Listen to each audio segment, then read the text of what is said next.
Nampaknya Iran tolak gencatan senjata yang baru-baru ni. Jadinya apakah pilihan Trump seterusnya? Trump ni dia memang buat silap kiranya pasal keadaan semasa. Dia bukan saja nilai tinggi kekuatan mereka, tapi dia juga pandang remeh lah kekuatan Iran. Dan dia tak suka Iran ada tekad yang kuat nak balas balik Amerika dengan Israel. Jadi persoalannya Iran tak nak runding dah dengan Amerika dan juga siap nak teruskan serangan balas ke atas Amerika dengan Israel. Jadi apakah langkah seterusnya Trump dengan tentera Amerika? Adakah dia akan terus serang Iran atau cari jalan nak tamatkan perang ni?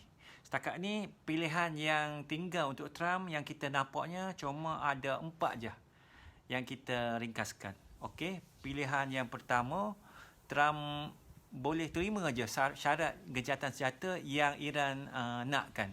Contohnya Amerika bayar papasan kerugian kepada Iran dan komuniti antarabangsa kena jaminlah Amerika dengan Israel tak akan serang Iran lagi. Okey, jadi orang tengah lah. Kalau mereka setuju dengan syarat ni, perang boleh je berhenti. Tapi masalah kalau Amerika terima syarat ni, nampak sangat macam Amerika tunduk dan mengaku kalah bendera putih. Jadi yang kena sign bukan sekadar perjanjian syarat, tapi macam surat serah kalah. Jadi Trump mesti payah nak terangkan kepada rakyat Amerika. Selepas perang lama sekali Amerika sign janjian kalah. Sebab itu pilihan ni besar kemungkinan Trump tak pilih. Okey, kita tengok pilihan kedua yang kita nampak. Yang kedua, Amerika teruskan buat serangan besar-besaran ke atas Iran dan Israel. Tapi ada soalan yang penting yang kena tanya. Berapa lama lagi stok senjata dan peluru Amerika boleh tahan? Kalau perang ini berlanjutan lama dan stok senjata makin kurang, negara lain macam Rusia boleh ambil kesempatan peluang. Sebab tu Amerika sendiri tak berani guna habis semua simpanan senjata dia dah. Sebab dia memang dalam keadaan tak cukup. Okey, option yang ketiga pula, pilihan dia kena ambil risiko besar. Dia risikonya untuk hantar tentera darat ke dalam negara Iran. Ini maknanya perang darat besar-besaran dalam Iran.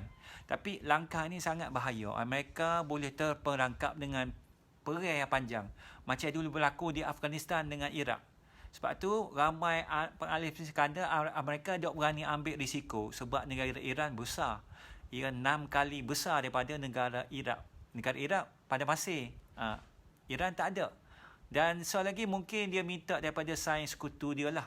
Okey, sebenarnya Trump dah start minta dengan NATO dan juga Ukraine. Cuma realitinya hanya Ukraine aja tunjuk minat. Yang NATO lain macam Britain dengan Perancis semua terai-terai dah tolak terai-terai. Mereka tak akan serta serangan kentera ke atas Iran. Dan kita rasanya Amerika ni bukan masa dululah. Amerika lah ni dah kurang pengaruh dia. Ini menunjukkan satu benda penting je lah. Okey, dah berubah. Okey, dia tak ada sekuat macam dulu. Kalau dulu dia bila Amerika bagi arahan, banyak negara ikut, turut je. Tapi lah ni hampir tak ada negara nak masuk perang sekali dengan Trump. Akhirnya tinggal Amerika dengan Israel je lah. Ibarat beradik je lah yang masuk lawan dengan Iran. Jadi dia sebenarnya yang Trump ni tak sangka lah. Dia tak sangka betul. Sebabnya Iran rupanya mampu tunjuk kekuatan yang besar. Dia tak sangka. Ini tunjukkan timbul satu soalan macam mana sebenarnya kerja riset Amerika yang dibuat.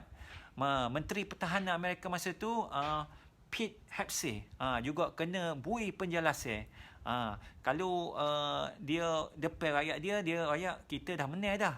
Tapi daripada perang ni, satu perkara yang jelas molek kita tengok selain Putin mungkin juga Joe Biden.